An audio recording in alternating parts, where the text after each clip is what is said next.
But let's talk about Citizen Vigilante, what I believe will be one of the most controversial films released this year on the level of Sound of Freedom.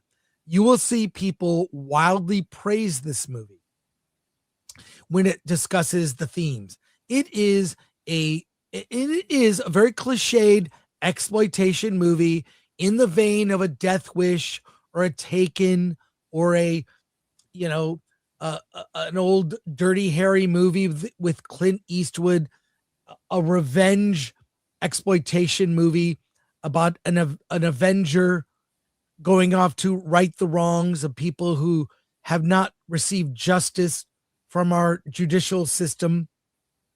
And there are people going to criticize it for being racist, for being Islamophobic. But I think in light of recent events in the UK, it could not be more timely. Armie Hammer stars as a mysterious figure. I don't even know if I remember his name. It's Sanders. Yeah, Sanders is the character name. Other members of the cast is Costas Mandylor, who I haven't seen in a movie in years. And Armie Hammer's character Sanders meets a young woman in the hospital who's been brutalized by one of the gangs of people who do horrible things to women in the EU. In the EU, make of that what you will. He begins to track down the perpetrators who have done that. In the meantime, he's rendering justice only on those who deserve it. And what do they all look like? The people having the justice done to them seem to look a certain way. I'm not saying because that's what the movie's doing. The movie may have been plucked from the headlines. You know, we saw that Netflix series that was widely praised about, the young boy who went rogue, the white. This is not really what may actually be happening with a certain part of the population. And the movie opens with a quote. And, and I will say in pure Uwe Boll fashion, it's extremely violent. I mean, the film opens with a young blonde woman and her son. Yeah. Her son, they're shopping at a little grocery mart and they're innocently walking down the street when, I'll just say it, a black man with a knife goes up and for no reason slits her in the throat. Where have we heard that one before? On the news, perhaps? You can't, this movie is a kind of movie we've seen many times. A revenge thriller, a vigilante rendering justice, just trying to get some payback for the people who the justice system let go.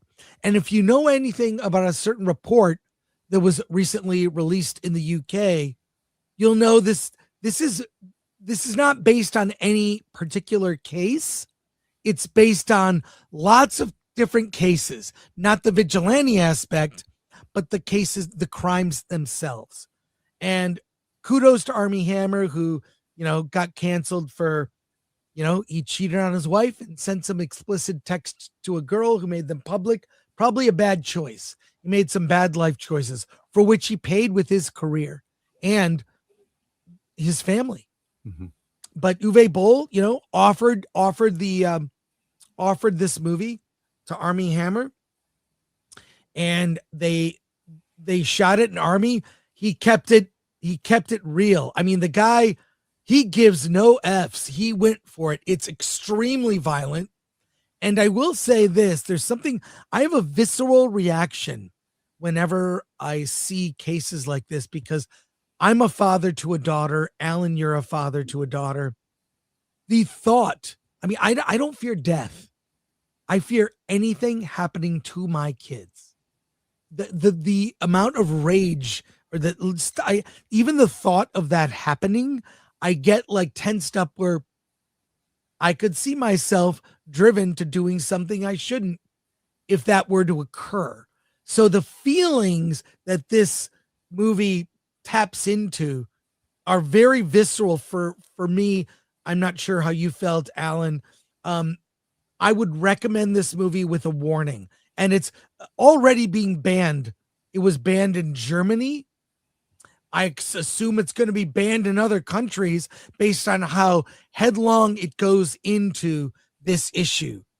And the third act in particular Oh my God. the third act makes no bones about what this movie's trying to convey in terms of its themes and ideas. It's like very explicit. It's not just an exploitation movie. It's explicit in its ideas. He makes choices that you would be like, no American filmmaker would ever allow his character to make this choice. No, I mean, the movie is an independent movie that Uwe Boll independently got financed and got Army to be in the movie. And by the way, Army really good in this. Mm-hmm. I mean, I could see this being a series of movies like the Rambo films or Dirty Harry or other films. I could see more in this series, but you're going to see the beginnings of a debate about this film. It is available. I did check. It is on VOD. You can get it, I believe, on Fandango. Let's see how long it stays there. But you're going to see country by country, people starting to ban it. A strong recommend from me, but a strong warning, very violent, and makes no bones about its message. Alan, what did you think? What did I think? I kind of saw this as the rights version of One Battle After Another. You know, in terms of, you know, okay, so I'll preface it this way. I'm going to use the word empathy. And I think the left uses that word to basically shame you into saying you need to feel what these other people feel. While this movie has empathy because it just basically lays out what you're feeling. You know, this whole common sense idea of what's going on in the world today. And, you know, and that's the thing is this movie, when you watch it, and if you've been frustrated with what's going on in the world and in your own communities, you're going to say empathy. Because why? Because Uwe Boll understands what you're feeling, understands that this rampant crime, this violence against women and against others, you know, these lootings that go on. You know, while the world wants you to sympathize with the people who are committing these crimes, this one just ultimately says what you said, and this is wrong. It's 100% wrong. And finally, someone is willing to make a movie to basically lay out what we see and what we know. An example I have is, you know, I just went to the LA Asian Pacific Film Festival, and they talked about Trump and how anti-Asian he is, and then they would show images of Asian elderly people being shoved in front of trains, of subway cars. Who did the shoving? Yeah, exactly. It's weird because they only saw the footage. They only showed the footage that showed black people doing this to Asian elderly. They didn't show it the white people doing it. Why? Why? Yeah. And this movie is just basically, it's like One Battle After Another, because the left, when they watch that movie, they're saying finally someone understands what I'm feeling. This one is the exact same way. Finally, someone understands what I'm feeling. Someone's out there basically stating the truth and of what's going on and committing it to film. And then you have the Armie Hammer character doing what we wish our law enforcement would do, and it's just prosecute these things. You cannot go in, loot a store and not prosecute. You know, you can't, these assaults on women, and on, you know, assaults period, you know, someone, you know, this character is the one who's putting justice out there. And that's the feeling I got. But at the same time, that it's that third act, because you know, this is when justice is enacted, is executed, literally. No. And I was like, oh my God. It went there. It went there. And the question in my mind was, do we want to go there? You know, and I think the issue that Uwe is bringing up is unless justice and the laws are being upheld, we're all going to get pushed to that point, because the left has certainly been pushed to that point. I mean, they're willing to go the violent route. They're willing to attempt to unalive people, maybe presidents. How far is the average person going to be pushed? And that's kind of what that third act does is, he gets pushed, and he does things in this. I guess the point I'm going to make here is, the